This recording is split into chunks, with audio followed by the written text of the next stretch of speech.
est 23h, bonsoir à tous. Merci de votre attention. Voici les titres à la une de l'actualité ce mardi. La composition du nouveau gouvernement ivoirien annoncée ce mardi, constituée de 37 ministres et de 4 secrétaires d'État. La nouvelle équipe conduite par le Premier ministre Patrick Achi, chef du gouvernement, comprend au total 41 membres contre 47 pour l'équipe précédente. Premier conseil des ministres pour les nouveaux dès demain. À suivre dans ce journal le portrait de certains entrants. Le dossier EcoPlus de ce mardi s'intéresse aux acquis de la réforme de la filière avicole. Une filière qui pèse 250 milliards de francs CFA et génère environ 250 000 emplois. Notre reporter Jean-Louis Gbangbo nous apprend que les acquis du premier plan stratégique de renforcement de l'aviculture sont en train de permettre à la Côte d'Ivoire de gagner la bataille de l'autosuffisance en viande et produits de volaille. Voilà pour l'essentiel. Oui, bonsoir à tous. Ce 6 avril 2021 au Palais présidentiel, la composition du nouveau gouvernement ivoirien a été annoncée. Annonce faite par le ministre secrétaire général de la présidence de la République, Abdourahmane Cissé.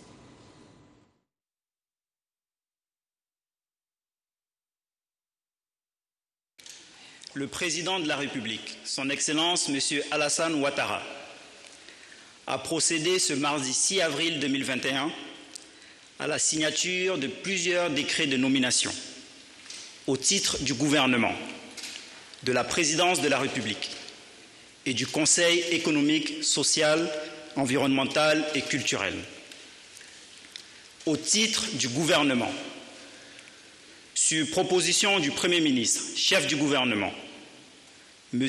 Patrick Jérôme Achi, le président de la République a procédé à la signature d'un décret portant nomination des membres du gouvernement.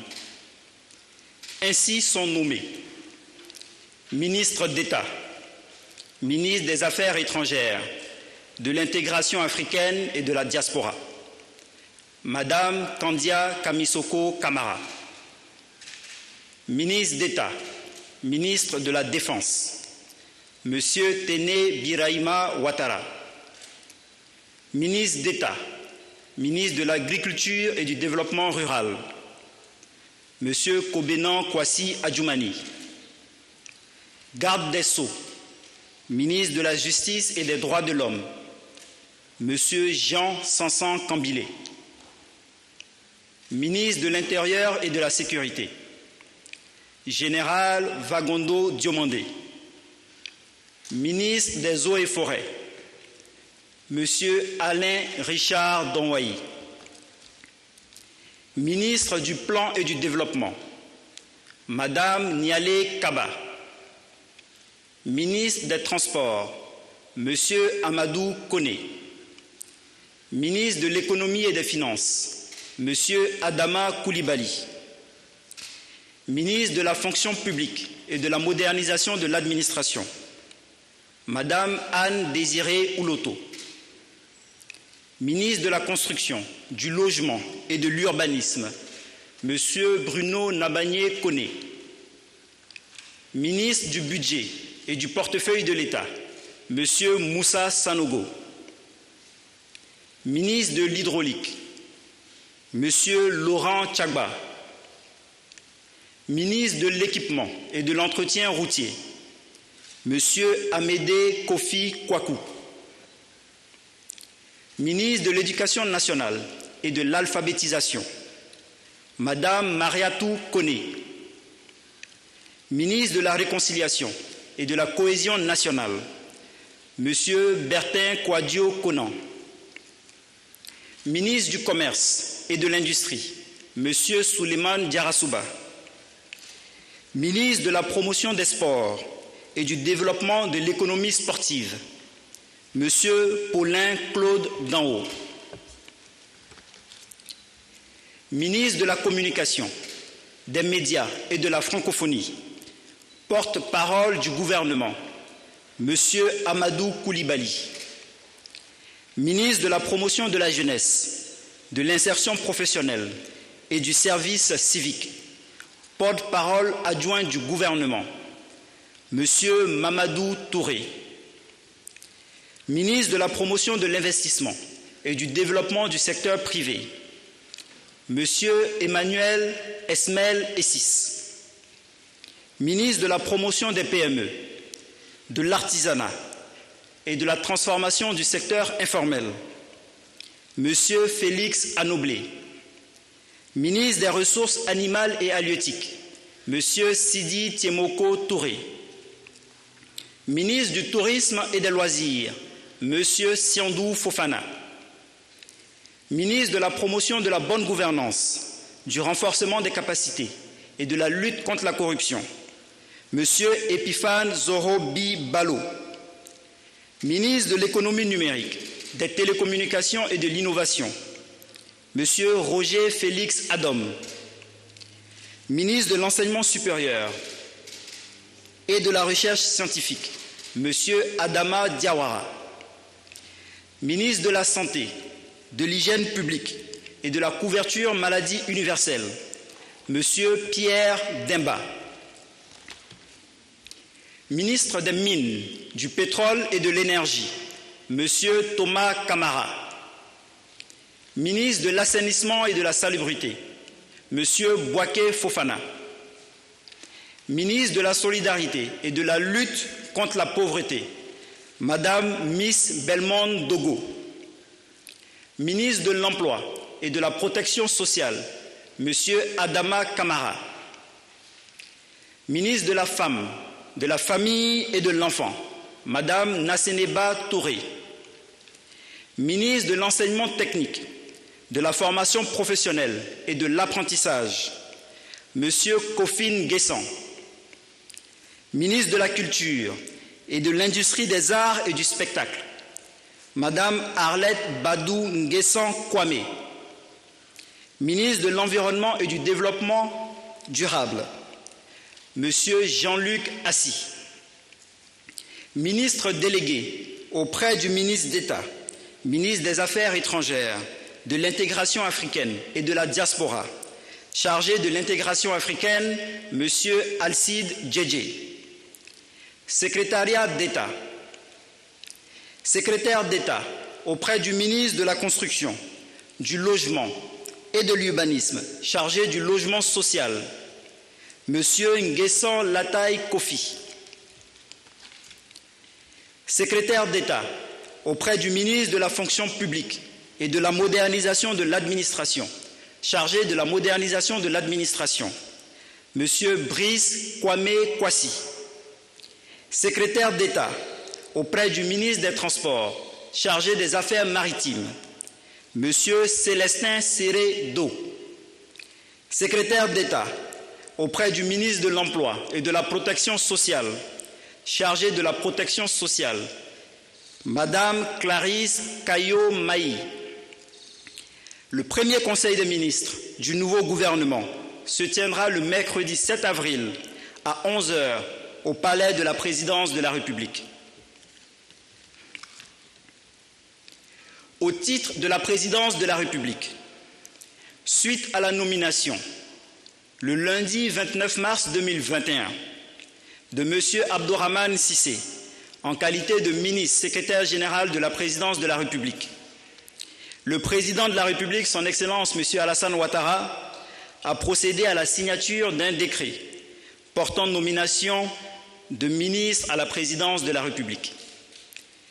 Ainsi sont nommés ministres auprès du Président de la République, chargé des relations avec les institutions de la République, M. Gilbert Koné Kafana, ministre et directeur de cabinet du Président de la République, M. Fidel Sarasoro.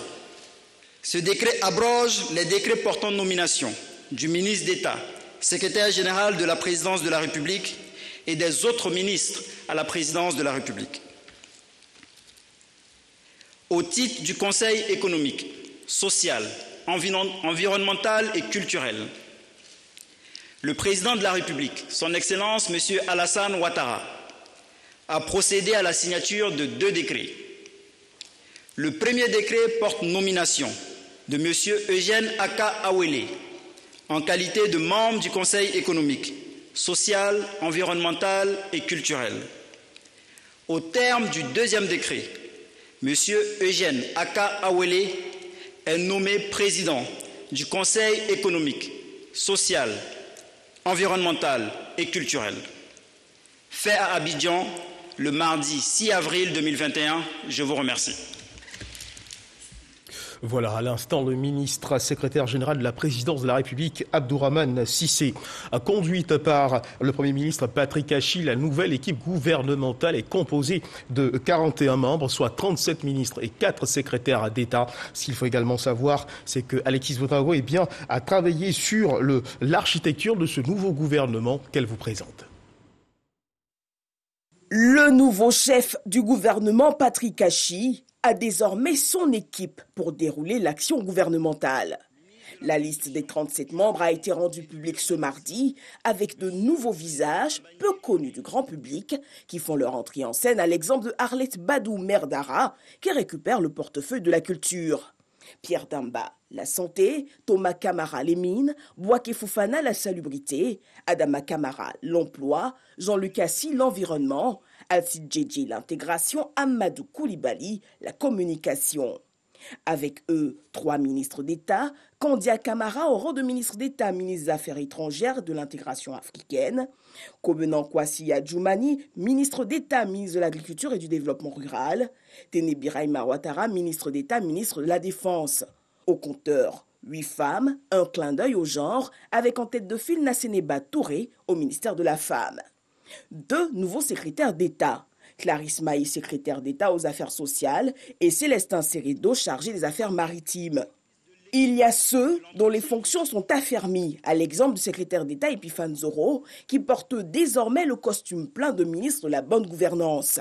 Ceux qui changent de fauteuil dans un registre complètement différent faisant face à de nouveaux challenges, comme Anou Loto à la fonction publique, Mariatou Kone à l'éducation nationale, Miss Belmondo Dogo à la solidarité, et bien sûr les inamovibles comme le ministre du Plan et du Développement Nialé Kaba. Un gouvernement avec au total 37 ministres et 4 secrétaires d'État dont les populations attendent beaucoup, notamment sur la mise en œuvre du programme Côte d'Ivoire solidaire qui devrait permettre aux populations de ressentir pleinement les bons résultats de croissance engrangés par le pays. Ce 6 avril 2021, le gouvernement Patrick Hachi I est à la barre. Il assurait jusqu'ici l'intérim pour ce qui relève du portefeuille de la Défense. Aujourd'hui confirmé dans ses fonctions de ministre de la Défense, ministre d'État, ministre de la Défense, Téné Birahima Ouattara. Kader Sogodogo vous présente son portrait. Le nouveau ministre d'État, ministre de la Défense, s'appelle Ouattara Téné Birahima. Après l'obtention de son baccalauréat série G2 au lycée technique en 1977, il entre à l'université d'Abidjan, où il ressort en 1982 titulaire d'une maîtrise en économie privée. Il a servi à des postes de responsabilité dans différentes structures financières.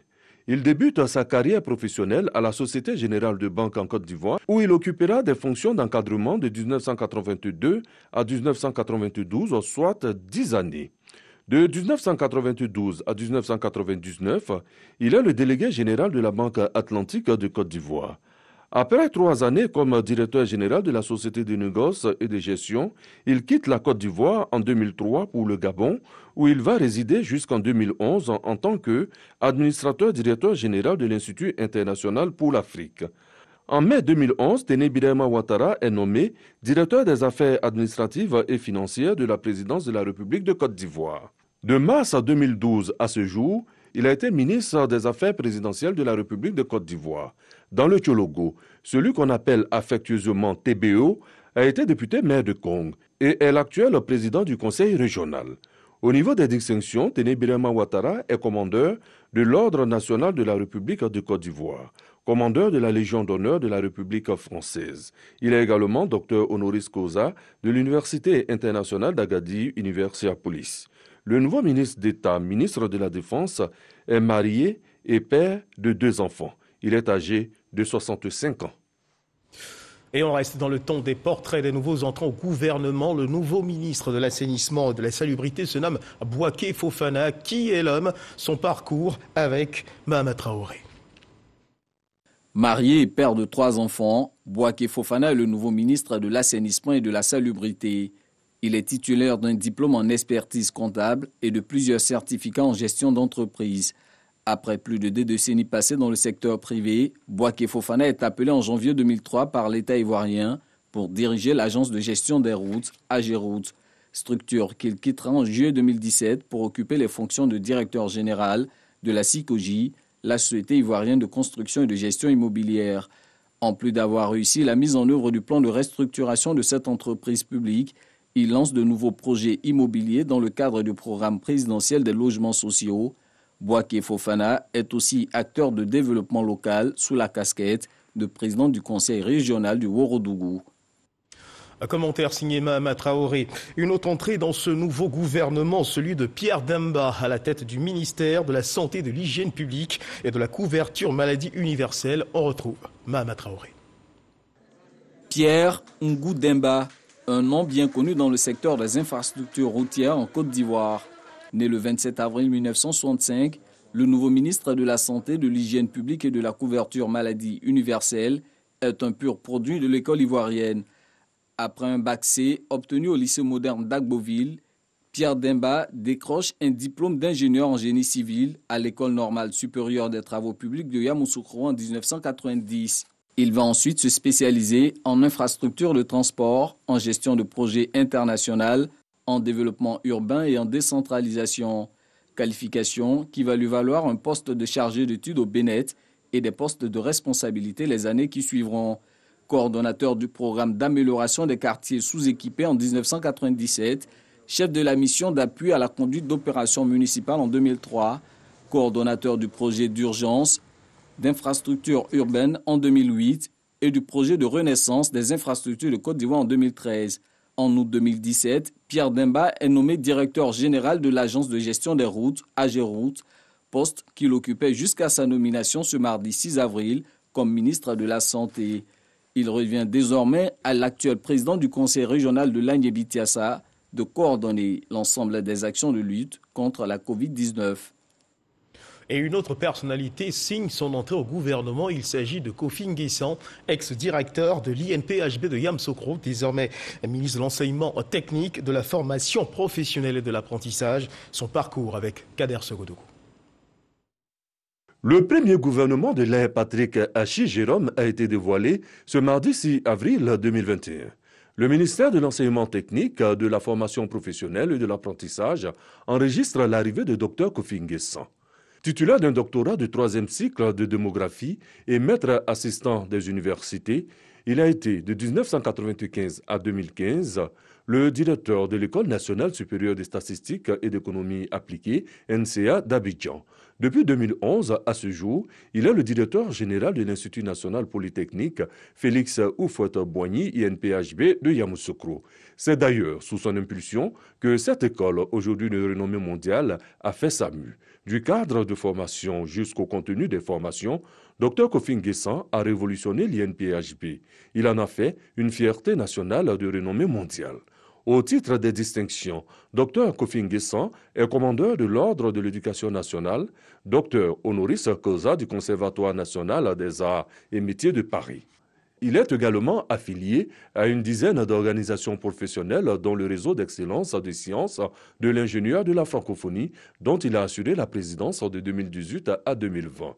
Dr Kofi Nguessan est également auteur de 21 publications. Le tout nouveau ministre est marié et père de 7 enfants. Un portrait signé Kader Sogodougou. Il y a ceux qui entrent dans le gouvernement et il y a ceux qui quittent le navire avec un profond sentiment de fierté. Fierté, bien, d'avoir servi leur pays pendant toutes ces années. Sur la toile, ils remercient le chef de l'État pour la confiance placée en eux pendant toutes ces années. Et dans un esprit de fair play, ils souhaitent le meilleur aux nouveaux entrants. On retrouve Alexis Ouedraogo. L'annonce d'un communiqué de la présidence de la République pour ce mardi a cristallisé lundi toutes les attentions. Très vite, les rumeurs courent sur la toile, on s'amuse à des pronostics. En fin de journée, fait inédit, plusieurs membres du gouvernement révèlent via leur page qu'ils ne seront pas reconduits dans leurs fonctions au sein du nouveau gouvernement, dans un esprit fair-play. Le ministre Mamadou Sanogo a le plaisir de vous informer qu'il lui a été signifié à 20h30 qu'il ne fera pas partie des membres du nouveau gouvernement. J'informe mes amis et sympathisants que je ne ferai pas partie du nouveau gouvernement. En 11 ans, j'ai servi la Côte d'Ivoire pendant 36 mois au sommet de l'État en compagnie d'autres cadres de notre pays. C'est un privilège pour lequel je rends grâce à Dieu. Certains félicitent les nouveaux entrants. Maître Adama Kamara et Nasseneba Touré, je vous adresse mes vives félicitations. Vous avez toutes nos bénédictions et qu'Allah vous accompagne pour la réussite de vos différentes missions. Une démarche saluée par les populations qui espèrent, elles, une scène politique autant détendue. Voilà, le nouveau gouvernement qui, rappelons-le, tiendra son premier conseil des ministres demain, mercredi 7 avril 2021. Intéressons-nous à présent au dossier EcoPlus de cette édition. Ce qu'il faut également savoir, c'est que le sujet à l'ordre du jour, ce soir, s'intéresse aux acquis de la réforme de la filière avicole. Une filière qui pèse 250 milliards de francs CFA et génère environ 250 000 emplois. Notre reporter Jean-Louis Gbangbo nous apprend que les acquis du premier plan stratégique, de renforcement de l'aviculture sont en train de permettre à la Côte d'Ivoire de gagner la bataille de l'autosuffisance en volaille et en produits de volaille. À suivre.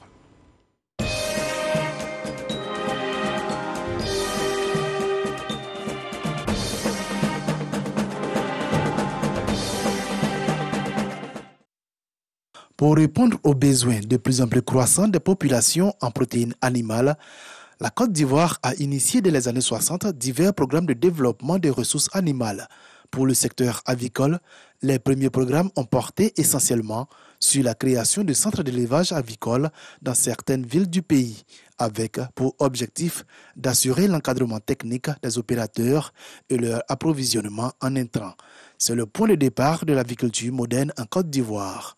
Aujourd'hui, le secteur avicole ivoirien est une filière complète avec tous les maillons de production en place, reproducteurs, couvoirs, usines d'aliments, abattoirs modernes. Il y avait une projection qui a été faite en 2012. Nous visions 2 kg par habitant par an à partir de 2020 et 56 œufs par habitant par an pour la même période. Mais aujourd'hui, ce sont des objectifs qui sont complètement dépassés. Une filière avicole minutieusement organisée dont le succès repose sur une étroite collaboration entre l'État et le secteur privé. L'État a en effet pris plusieurs décisions fortes pour protéger la filière et garantir sa compétitivité. L'une des plus productives est l'instauration de l'indemnité compensatoire. La fixation du prélèvement compensatoire au niveau actuel a permis de créer un environnement concurrentiel assaini et apaisé, ce qui est indispensable pour la confiance des opérateurs. Cette confiance étant mise en place, les opérateurs ont investi massivement pour augmenter les capacités de production, pour moderniser leurs installations. Nous avons ainsi investi depuis 2012 plus de 100 milliards donc, dans la construction de nouvelles usines, dans la construction de nouveaux couvoirs, dans la construction de fermes modernes. Par ailleurs, plusieurs plans d'investissement, aussi bien privés que publics, ont permis à la filière avicole ivoirienne d'être l'une des plus enviées de la sous-région. La mise en place du fonds de garantie du secteur avicole a permis de financer, par exemple, à hauteur déjà d'environ 100 millions et qui est utilisé aujourd'hui par le ministère de la promotion de la jeunesse et de l'emploi jeune, à travers l'agence emploi jeune, pour financer le projet d'installation, d'insertion de 3300 jeunes dans le secteur avicole.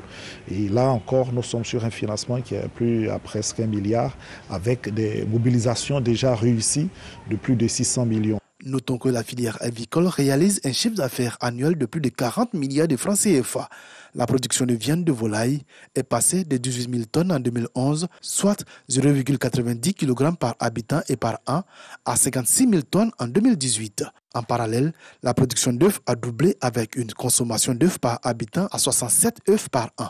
Néanmoins, beaucoup reste à faire au vu du potentiel de l'aviculture ivoirienne. C'est vraiment l'objectif que nous nous fixons, de continuer à développer donc, la production, à augmenter la consommation de viande de volaille par les Ivoiriens en réussissant à proposer des produits à des prix abordables. Nous pouvons nous vanter d'être la filière qui n'a pas augmenté ses prix depuis 2012. Les prix de viande de volaille et d'œufs ont baissé depuis 2012. Mais nous voulons encore aller plus loin. Et pour cela, nous devons travailler sur tous les maillons de la filière. La commercialisation notamment. Plus particulièrement, la protection des petits éleveurs souvent confrontés à la recherche de débouchés ou soumis aux dictats des grands acheteurs. Il y a beaucoup plus de clients, mais il n'y a pas de bons payeurs. C'est ça le problème. Ils viennent, ils prennent, pour payer, c'est un problème. Il y a une grande structure qui me doit 2 110 000, qui refuse de payer. Je fais comment? Je fais comment pour vivre? Cette jeune opératrice aspire à plus grand, mais reste bloquée par l'obstacle financier.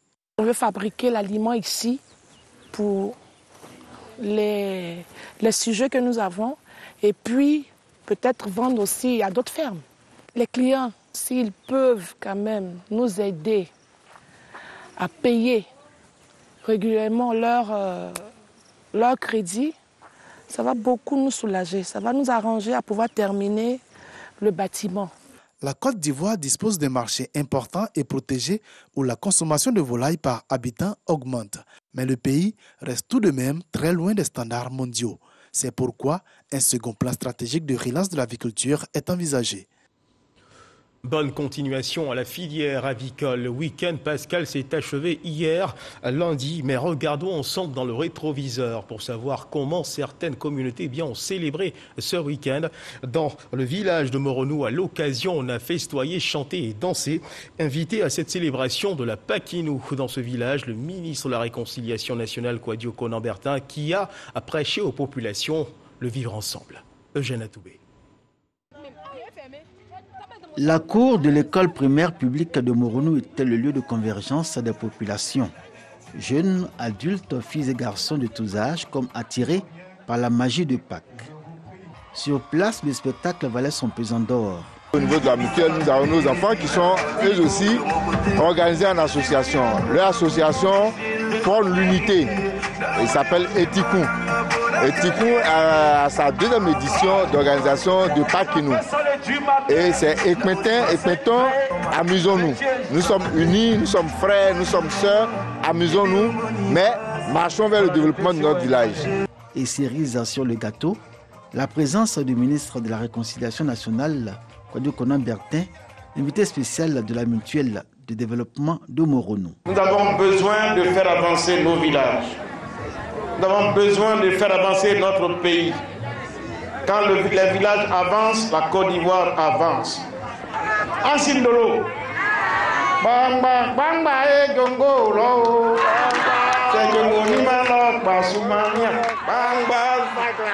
Paquinou, excellent prétexte des cadres de Moronou à travers leur mutuelle pour illustrer le sentiment d'appartenance des enfants ressortissants et natifs de ce village du département de Toumoudi. Paquinou, moment à signification plurielle où le peuple Ngban, sous-groupe du grand peuple baoulé, fait découvrir ses valeurs patrimoniales et culturelles, mais également sa tradition d'hospitalité et de partage. À Paquinou, on est aussi frappé par l'art culinaire et l'hospitalité du peuple baoulé. Ce que Moronou a réussi admirablement à intégrer comme élément attractif à toutes les éditions de Paquinou. On retrouve le particularisme de Paquinou, la fête de Pâques telle que célébrée en pays baoulé, après une année de pause à son corps défendant pour cause de coronavirus. Je suis venu découvrir la région des Baoulés pour leur culture. J'ai goûté déjà donc la sauce graine, voilà, queigenou, voilà. C'est délicieux, moi ça me plaît, voilà. C'est ma première fois et j'ai décidé de rester. Je ne suis pas partie à Abidjan, je suis restée ici pour fêter Pâques. C'est merveilleux et le village est bondé. Et on sent la chaleur humaine. En tout cas, c'est ce qui m'a marqué. Tout le monde est là. Quand finit le moment de ripaille et d'orgie sur le ton familial, comme l'exige Paquinou, le village se prépare aux festivités de la soirée.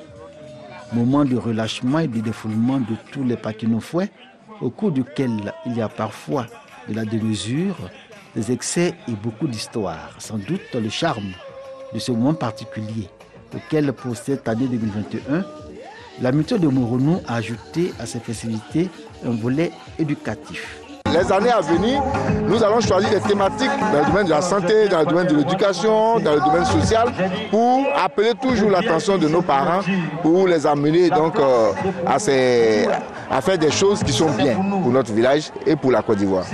Cette année, nous allons parler donc des consultations prénatales, de la déclaration des enfants à la naissance. L'innovation de Pakinou 2021 à Moronou, les mères qui ont observé les étapes de la consultation prénatale ont été récompensées par le ministre de la Réconciliation nationale.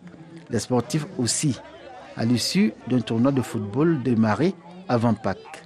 Kwadio Konan-Bertin se félicite de la perpétuation des valeurs de solidarité et de partage à Pakinou et exhorte à la cohésion sociale et au vivre ensemble. Les dernières élections, surtout présidentielles, ont justement laissé quelques cicatrices dans nos villages baoulés.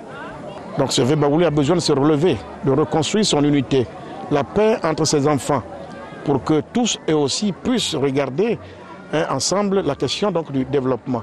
Pakinou, une illustration de vivre ensemble, un moment de communion et de découverte culturelle.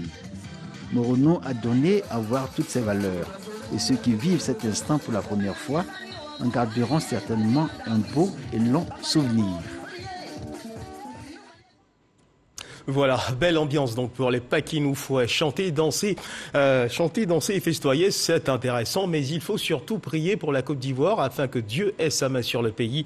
Sur sollicitation de la première dame Dominique Ouattara, le COSIM, le Conseil supérieur des imams de Côte d'Ivoire, a lancé officiellement des prières et des lectures coraniques pour la paix et la cohésion sociale dans le pays.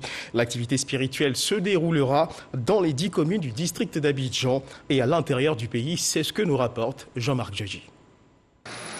C'est à la mosquée Al-Fati de Trècheville qu'une vingtaine de membres du Conseil supérieur des imams des mosquées et des affaires islamiques en Côte d'Ivoire, COSIM, s'est donné rendez-vous. Objectif, lire des versets coraniques et invoquer Allah le Dieu Tout-Puissant pour la stabilité politique et économique du pays.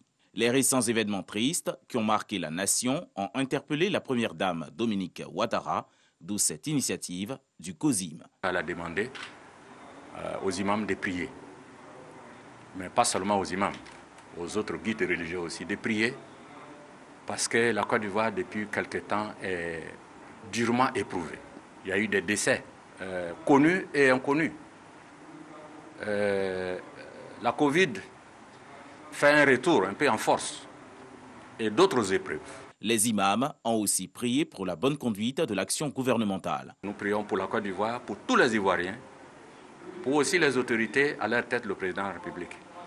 Parce que nous savons qu'il a été personnellement beaucoup éprouvé. Que Dieu nous donne, nous tous, et à lui, au président, la force de supporter les épreuves et surtout la force et la sagesse pour continuer. Les prières et lectures coraniques s'étendront dans les mosquées des villes de Séguéla, Bondoukou, Odiné, Bouaké, Korogo et dans les jours à venir sur l'ensemble du territoire national. Et la foi sans les œuvres qui est vaine, il faut prier d'accord, mais il faut également continuer de respecter les mesures barrières. La Covid-19 est toujours présente dans notre pays.